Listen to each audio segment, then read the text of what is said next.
Hola a todos, ¿cómo están? Espero estén súper bien. Soy Tomás Patel, tutor del taller Los Dos Relojes, y en este video vamos a estar revisando los contenidos de semana 9 del curso de mecánica. Vamos a estar resolviendo un ejercicio de pequeñas oscilaciones, en particular de oscilaciones acopladas, ¿sí? Con 2 grados de libertad.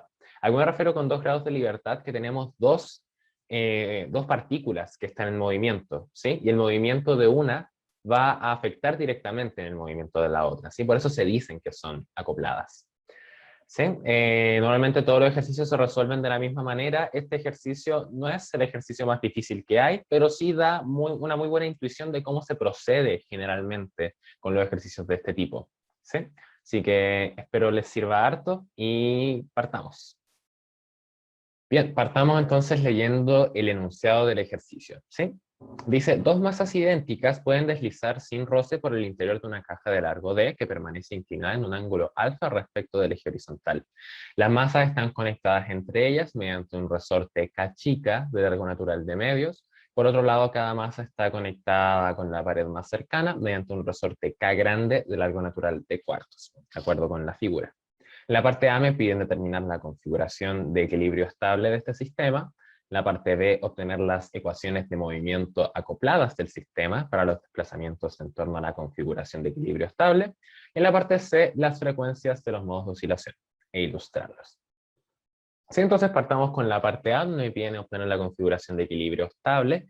Cuando me pidan eso, yo tengo que obtener en primer lugar las ecuaciones de movimiento de cada una de estas partículas, ¿sí? Aunque uno podrá pensar que en la parte B me piden las ecuaciones de movimiento, entonces tengo que hacer la parte B antes que la parte A. No, porque en la parte B, si leen bien, me piden las ecuaciones de movimiento respecto al equilibrio. Y en la parte A me piden el equilibrio. Entonces yo primero tengo que obtener el equilibrio y de ahí las ecuaciones de movimiento que obtuve antes las paso al equilibrio, ¿sí? Entonces lo primero que vamos a hacer va a ser obtener las ecuaciones de movimiento respecto a un origen por definir, ¿sí? Entonces lo primero por hacer es hacer eso, definir un origen de un sistema de referencias y definir unas coordenadas adecuadas, ¿sí? Acá, en este problema en particular, no tiene mucho sentido trabajar con coordenadas cilíndricas ni esféricas porque en verdad nada está girando, no hay ningún ángulo, o sea, hay un ángulo, está este ángulo alfa, pero es constante, no está variando en el tiempo. Entonces lo más conveniente en verdad es usar coordenadas cartesianas. Entonces vamos a definir un sistema cartesiano, y tongo j tongo, y por conveniencia lo vamos a poner inclinado, ¿sí? Para acá j y para acá i. ¿Y por qué de esta forma? Porque el movimiento, si nosotros nos imaginamos el movimiento de estas masas en nuestra cabeza, va a ser solamente en el plano inclinado. No va a ser ni para arriba, ni para abajo, ni para la izquierda, ni para la derecha. Va a ser solamente en diagonal. ¿Sí? Entonces nos conviene definir un sistema de referencias que también sea diagonal, que esté inclinado en un ángulo alfa. ¿Sí? Y vamos a poner el origen acá. ¿Ok? Entonces ya tenemos definido nuestro sistema de referencia y las coordenadas a utilizar. Y lo primero, en todo problema de este tipo, que involucre dinámica, es primero determinar la cinemática. ¿Sí? Entonces vamos a determinar primero la cinemática del sistema, que en verdad para este problema no es muy difícil. Cuando tengo en este caso coordenadas cilíndricas o esféricas, las expresiones para la velocidad y aceleración se complican más, entonces es más compleja esta parte a lo mejor. Pero en este caso resulta bastante sencillo, ¿sí? Yo voy a definir primero, esta masa le voy a poner 1 y a esta masa le voy a poner 2. Entonces tengo masa 1 y 2. Y ahí tengo los 2 grados de libertad. El movimiento de la masa 1 y el movimiento de la masa 2. Entonces yo a partir de este sistema de referencia que está puesto en esta pared, mido la distancia de la masa de esta pared. Entonces desde acá yo mido x1, la distancia de la masa 1 a la pared, ¿sí? Que coincide con la posición horizontal. Y por otro lado, para la masa 2 voy a tener de igual manera, dibujémoslo acá, voy a tener en este caso la posición de la masa 2, ¿sí? La distancia de la masa 2 al origen del sistema de referencia. Entonces, la posición de la masa 1 va a ser simplemente x1 en y tongo. Por otro lado, la posición, perdón, de la masa 2 va a ser x2 en y tongo, ¿sí? Ningún problema con eso, y a partir de esto, derivando una vez, obtengo la velocidad, que sería x1 punto en y derivando de nuevo, obtengo la aceleración, que sería x1, 2 puntos en y. Totalmente análogo, acá la velocidad va a ser x2 puntos en y, La aceleración va a ser x, 2 puntos, en y. Bien, una vez vista la cinemática de la partícula, ahora nos toca ver la dinámica, ¿sí? Para lo cual vamos a ver qué fuerzas están actuando sobre cada una de estas partículas y las vamos a representar en el diagrama de cuerpo libre, ¿sí? Entonces en el diagrama de cuerpo libre vamos a dibujar primero el DCL de la masa 1 y ahí vamos a dibujar las fuerzas que estén actuando sobre 1, los agentes que estén afectando a 1. El primero, por supuesto, su peso. Tiene masa, entonces hay peso, ¿sí? Va a estar apuntando hacia abajo. Luego tenemos la normal de reacción al plano inclinado, que va a ser perpendicular, en este caso, al plano inclinado, por eso está inclinada la normal. ¿Ok? Ahora viene la parte un poco más compleja, que son las fuerzas elásticas, las fuerzas a causa de estos resortes. ¿Sí? Tenemos 3 resortes. Por lo tanto, al tener 3 resortes, voy a tener 3 fuerzas elásticas a priori. ¿Ya? Yo voy a enumerar estos resortes, a este le voy a poner resorte 1, resorte 2 y resorte 3, cosa de facilitar el análisis. Sí, recomiendo hacer esto. Ya, pues entonces tenemos sobre la masa 1 que afectan los resortes 1 y 2, ¿sí? Porque la masa 1 está amarrada al resorte 1 y amarrada al resorte 2. Por lo tanto, tengo que ver la fuerza que ejerce cada uno de estos resortes sobre la masa. Y para eso yo lo hago. Hay muchas formas para ver la fuerza elástica, ¿sí? De hecho, tengo un video que hice el semestre pasado para física moderna, donde veía cómo darle signo a la fuerza elástica, ¿sí? Y acá no va a ser la excepción, acá también tenemos que hacer eso, pero ahora tenemos más herramientas, ¿sí? Por ejemplo, ahora tenemos la ley de Hooke, que podemos escribirla de forma completa sin generar mucha confusión, ¿sí? Va a ser menos K la constante elástica, por en este caso la norma de la diferencia de vectores, en este caso este es el vector posición de la partícula, y este es el vector donde está amarrado el resorte, menos largo natural por este vector de acá, que es simplemente la dirección que va a tener la fuerza elástica, ¿sí? Ustedes pueden reemplazar, pueden identificar en este caso la posición del resorte, la posición de las masas ya las identificamos, y pueden darse el trabajo de hacer esta ecuación, de resolverla. No es muy complicado para nada, pero sin embargo podemos nosotros facilitar el trabajo. ¿Cómo?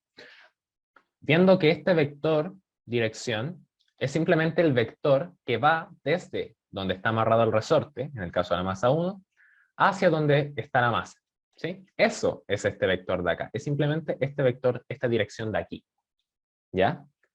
Luego tengo este signo menos de acá, está este signo menos de acá, que está multiplicando. Entonces, si yo quisiera, como reescribir esto, puedo poner esto acá, y esto que esté multiplicando a menos ese vector dirección de acá. Entonces ahora todo este vector dirección de acá con el menos se transforma en este vector que va desde la masa hacia donde está amarrado el resorte, ¿sí? Entonces esta es la dirección que tiene la fuerza elástica, ¿sí? La dirección es ese vector que va desde donde está la masa hacia donde está amarrado el resorte. Por lo tanto, en el caso de la fuerza elástica 1, la fuerza elástica que ejerce el resorte 1, va a tener justamente esta dirección de acá, ¿sí? Un vector desde donde está la masa hacia donde está amarrado el resorte. Y esa va a ser la fuerza elástica 1. ¿Qué magnitud tiene esta fuerza? Lo vamos a revisar en detalle enseguida, ¿sí? Primero veamos qué dirección va a tener la fuerza elástica 2, que es la otra fuerza que nos falta en este DCL. ¿Sí? En este caso también dibujo un vector que va desde la masa hacia el resorte, ¿sí? Hacia donde está amarrado el resorte. Y esa va a ser la dirección de, en este caso, la fuerza elástica 2. ¿Sí? Y ahí tengo las 4 fuerzas que están actuando sobre mi partícula 1. Bien, viendo ahora la magnitud de la fuerza que ejerce el resorte 1, va a ser simplemente K por, en este caso, esta norma de esta diferencia de vectores de acá, menos el largo natural del resorte. ¿Sí? En este caso, como es la fuerza elástica que se ejerce sobre el resorte, o sea, sobre la masa 1, esta posición de acá es la posición 1 que habíamos obtenido acá arriba, ¿sí? Que es x1 en Itongo. Por otro lado, la posición del resorte, si se fijan en el resorte, está acá amarrado en el origen, ¿sí? Está amarrado en el origen, está amarrado en 0. Por lo tanto, este vector de acá es simplemente 0. Por lo tanto, mi expresión se reduce acá por la norma del vector R1 menos L0. En este caso R1 es X1 en itongo. Por lo tanto, su norma es solamente X1. Esta expresión, de esta manera, se va a reducir acá por X1 menos L0. ¿Sí? Entonces, si se fijan, este factor de acá, esta norma, es simplemente el largo del resorte. Es simplemente el largo del resorte. Si en este caso el resorte justamente tiene acá largo X1. Entonces yo no tengo que darme la lata nuevamente de trabajar con la norma ni nada. Solamente puedo ver el largo del resorte y así obtener la magnitud de la fuerza elástica. ¿Sí? Veamos cómo lo haríamos con la fuerza del resorte 2, que es una un poco más compleja. ¿Sí? En este caso, veamos que el largo no es trivial de obtener, porque a la larga conozco dónde está la masa 1 y conozco dónde está la masa 2 solamente, ¿sí? Pero veamos que justo el resorte 2, está comprendido entre la masa 1 y la masa 2. Y por geometría es fácil ver que el largo de este resorte va a ser a la larga x2 menos x1. La diferencia entre los grados de libertad, por así decirlo, la diferencia entre las posiciones, ¿sí? Entonces, la fuerza elástica va a ser simplemente multiplicar la constante elástica por este largo menos su largo natural. Ahora, hay que tener énfasis y mucho ojo en que las constantes elásticas son diferentes, ¿sí? En este caso es K grande, en estos dos resortes de acá, pero al medio es K chica, entonces no es la misma constante elástica. Entonces tienen que tener cuidado cuando resuelvan algún ejercicio, cuando tengan dos resortes diferentes, de no mezclarlas. ¿Sí? Entonces yo voy a estilizar un poco esta K para que se distinga de la K grande, porque dos K son iguales, entonces así las distingo de la grande de la chica, y luego reemplazo el largo del resorte, que ya dije que era x2 menos x1, menos el largo natural. ¿Sí? Entonces ahí ya tengo las magnitudes de cada una de las fuerzas, ¿sí? Y ahora que ya tengo las magnitudes, puedo plantear sin ningún problema la segunda ley de Newton, en este caso, usando el sistema de referencias que yo había definido anteriormente y la base vectorial que definí anteriormente, ¿sí? De esta manera, la suma de fuerzas va a ser igual a la masa por la aceleración. Y yo recomiendo, a diferencia de lo que, no sé, por ejemplo, se hace en física clásica, que uno escribe las ecuaciones por eje, uno lo puede hacer acá sin ningún problema, pero acá es más costumbre escribir los vectores completos, ¿sí? Por ejemplo, el primer vector va a ser la normal, que es normal en J tongo, más la fuerza del resorte 2 en I, menos la fuerza del resorte 1 en I, y ahora el vector del peso, que hay que descomponerlo, ¿sí? Hay que descomponerlo en el sistema de referencia que vamos a ocupar, ¿sí? Para hacerlo, vemos que el ángulo alfa, en este caso, se genera aquí en esta esquina, que justamente es esta esquina de acá. Por lo tanto, el ángulo alfa está acá. Lo que significa por geometría que el ángulo va a estar ahí mismo, ¿sí? Ahí va a estar alfa. Entonces ahora descomponerlo en el sistema de referencias que nosotros definimos va a ser más simple. Si se fijan en la componente vertical, va a ser, como es adyacente, menos mg coseno de alfa en j, y ahora, como la componente horizontal corresponde al cateto opuesto, va a ser menos mg seno de alfa en i. Y no, ya descompuse todas las fuerzas y esto igual a la masa por la aceleración. La aceleración de 1. Y la aceleración de 1 yo ya sé que es x1, 2 puntos, en i. Y ahora yo de acá, como sé que el movimiento es totalmente en i, solo me va a importar las componentes y tongo de esta suma de fuerzas, ¿sí? Reescribiéndolo, me va a quedar fuerza 2 menos fuerza 1 menos mg seno de alfa igual a mx1, 2 puntos. Y ahora yo reemplazo las magnitudes que ya había calculado. Entonces, fuerza 2, k, x2 menos x1 menos el largo natural, que por cierto puse L0, y el largo natural no es L0, el largo natural es de cuartos, se me había olvidado ese detalle, perdón. Entonces, para el resorte 2, perdón, para el 1 va a ser de cuartos, pero para el resorte de acá, el resorte del medio es de medios, ¿sí? Es de medios, entonces tener ahí lo reemplazo, de medios, ¿ya? Entonces acá me queda de medios, menos K grande por X1 menos D cuartos, menos mg seno de alfa, igual a mx1, 2 puntos. Bien, veamos ahora el DCL de la masa 2, donde yo ya identifiqué el peso y la normal. Son las mismas que antes, pues en este caso es la misma inclinación, y la masa de ambas partículas es la misma, entonces van a compartir el peso y van a tener la misma normal. ¿Ok? Ahora el tema de la fuerza elástica se va a complicar un poco porque ya no son los mismos resortes. Sigo teniendo el resorte 2, pero ahora tengo el resorte 3 actuando. ¿Sí? Entonces, veamos ahora la fuerza elástica 2, ¿cómo sería en esta partícula? Para eso yo dibujo, en este caso el vector, que va desde la masa hacia donde está amarrado el resorte. Y si fijan, tiene la dirección contraria antes. Antes tenía esa dirección, como de acá para acá.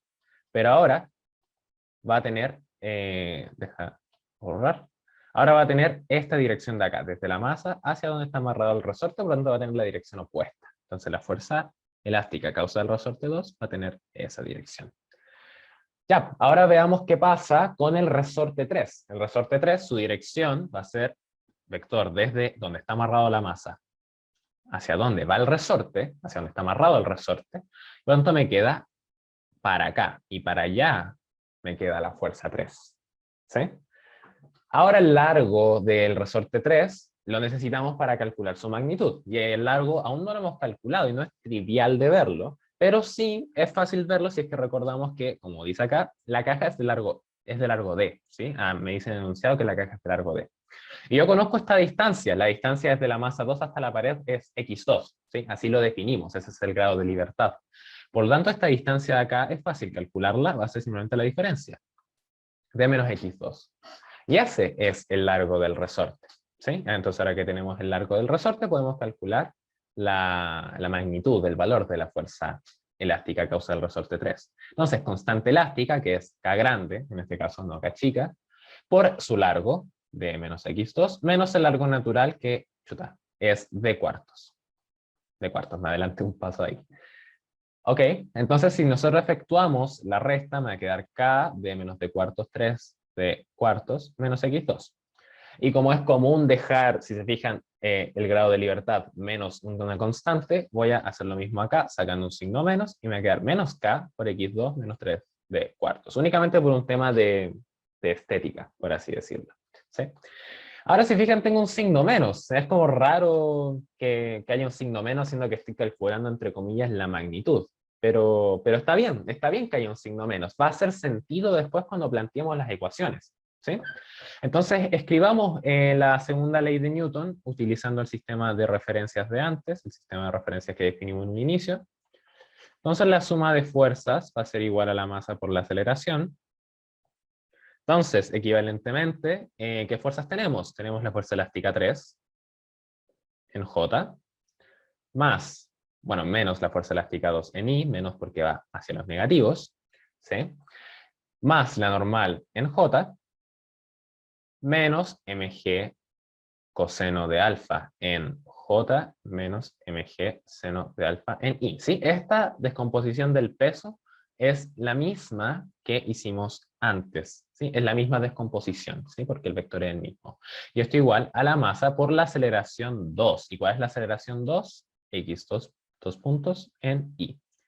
¿Ok? Y nuevamente, ahora yo solo saco de acá las componentes en Y-tongo, que es donde tengo movimiento, eso es lo que me interesa, entonces va a ser la fuerza elástica 3, menos la fuerza elástica 2, menos mg seno de alfa, igual a mx2, 2 puntos. Y yo no le he puesto el menos a F3, porque me dio un menos acá, sí, no se lo he puesto, pero ahora al reemplazar el valor de F3 que obtuve lo pongo.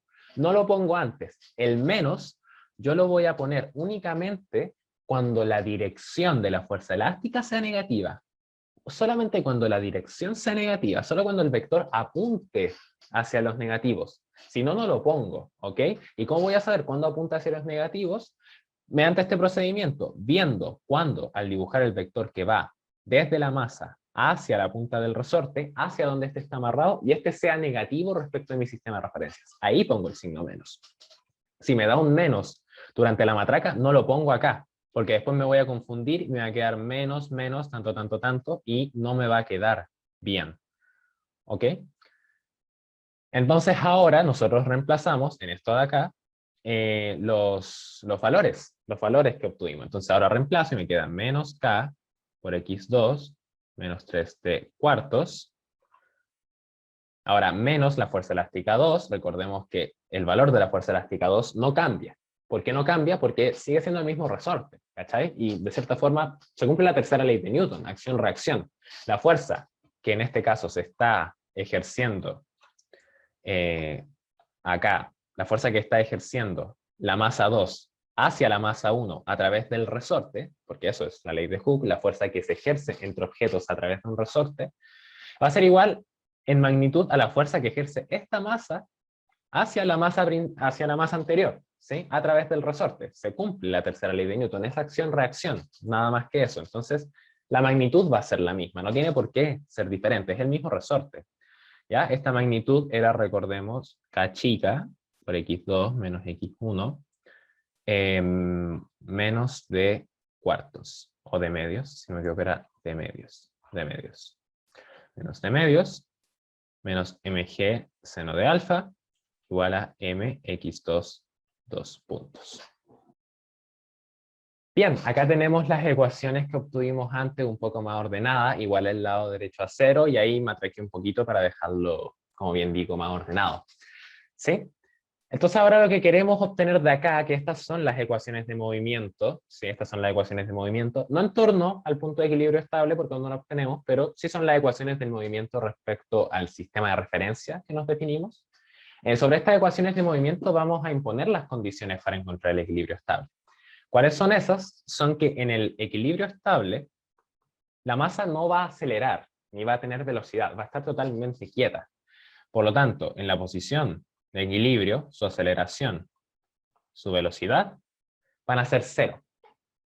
¿Sí? Esto va a basar en el X de equilibrio. Entonces impongo esas condiciones sobre estas ecuaciones de acá y voy a despejar las posiciones de equilibrio. ¿Sí? Ese es el procedimiento. Entonces yo de acá impongo x1 2 puntos igual a 0 y x2 2 puntos igual a 0. ¿Sí? Imponiendo esta condición, las otras posiciones van a ser las de equilibrio. Entonces me va a quedar k, x1 de equilibrio, menos x2 de equilibrio. Voy a poner sub e en vez de sub eq para no sobrecargar la notación. Más de medios, más k, por en este caso x1 menos de cuartos, más mg seno de alfa igual a 0. Y la otra ecuación me va a quedar k, x2, e menos x1, e menos de medios, más k, x2, e, acá me faltó el e, menos 3 de cuartos, más mg seno de alfa igual a 0. ¿Sí? Y esto me queda entonces un sistema de ecuaciones de 2 por 2, o de ecuaciones todo incógnitas, para despejar las posiciones de equilibrio estable. ¿Sí? A priori no es un sistema fácil de resolver, sabe que tiene mucha matraca, pero notar que este fue la matraca que hice antes, notar que esto es solamente menos k por x2e menos x1e menos de medios. ¿Sí? Si ustedes meten este signo menos dentro del paréntesis, retorna lo que está acá arriba, ¿sí? Entonces yo puedo sumar estas dos ecuaciones, y como uno es el negativo de la otra, estos dos términos se me van a ir, y eso me facilita mucho. Entonces acá me va a quedar k por x1 de equilibrio, menos de cuartos, más k por x2 de equilibrio, menos 3 de cuartos, más 2 mg seno de alfa igual a 0. ¿Sí? Bien, ahora nosotros vamos a, como vemos que está k acá y k allá, entonces nosotros podemos factorizar k y sumarlo de los paréntesis. Entonces esto me va a quedar equivalentemente k por x1 de equilibrio más x2 de equilibrio, menos de cuartos, menos 3 de cuartos, resulta menos d. Y eso va a ser igual a menos 2 mg seno de alfa. El 2 mg lo paso para el otro lado restando, ¿ok? Y de acá despejo una de las posiciones de equilibrio en función de la otra. Yo voy a despejar x2 y lo voy a dejar en función de x1 para luego reemplazarlo. ¿Sí? Ya van a ver. Entonces me va a quedar posición 2 de equilibrio igual a, paso dividiendo el k, entonces me va a quedar menos 2 mg seno de alfa partido en k, y paso restando lo otro. En este caso el x1 lo paso restando, y paso sumando el d. Y ahí tengo la posición 2 de equilibrio en función de la posición 1 de equilibrio. Bien, ahora lo que yo voy a hacer va a ser sustituir en esta ecuación que habíamos obtenido antes para las posiciones de equilibrio. ¿Sí? Voy a reemplazar todo lo que sea x2 por el término que obtuvimos antes que contiene x1. Y de ahí podré despejar. ¿Sí? Entonces me va a quedar k por x1 de equilibrio menos, reemplazo lo que habíamos obtenido antes, que era menos 2 mg seno de alfa, partido en k, menos x1 de equilibrio, lo que buscamos, más la distancia d, en este caso más de medios, ¿sí? Más k por x1 de equilibrio, menos d cuartos, más mg seno de alfa igual a 0. Y de acá vamos a despejar, en este caso, x1 de equilibrio.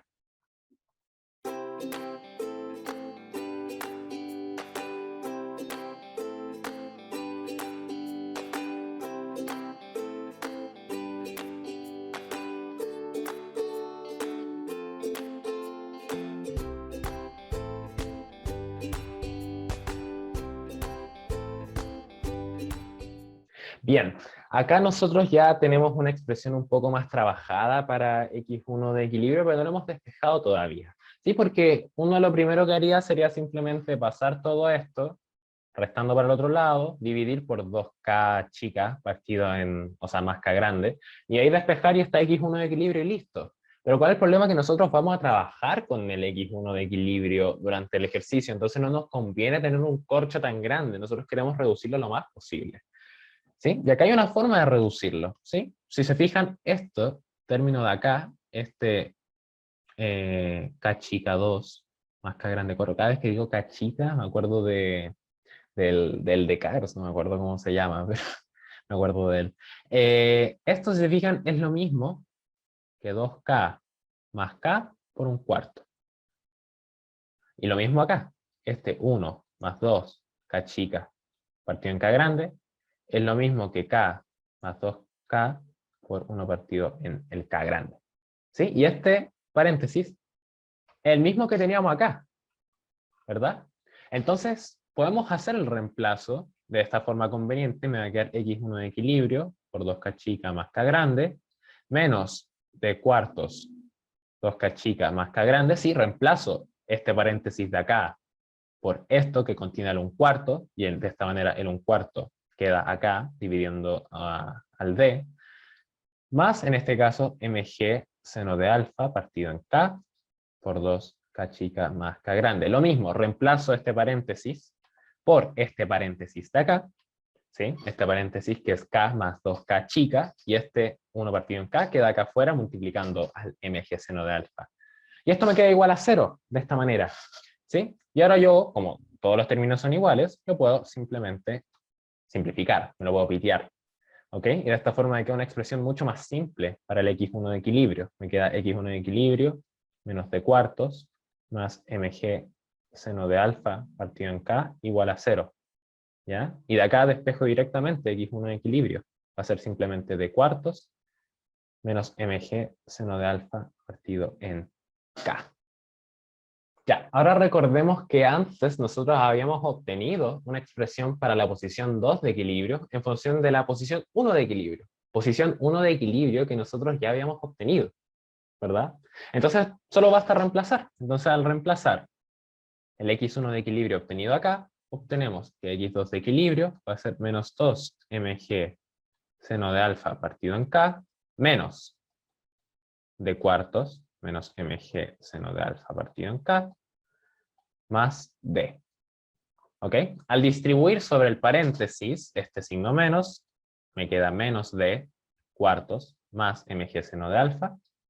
De esta manera, x2 equilibrio va a ser menos 2 más 1, me va a quedar simplemente menos mg seno de alfa partido en k, y d menos d cuartos, 3d cuartos, ¿sí? Entonces la posición de equilibrio 2 va a ser 3d cuartos menos mg seno de alfa partido en k.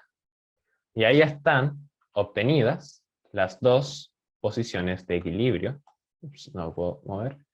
Ahí están obtenidas las dos posiciones de equilibrio que se nos pedía para la parte A.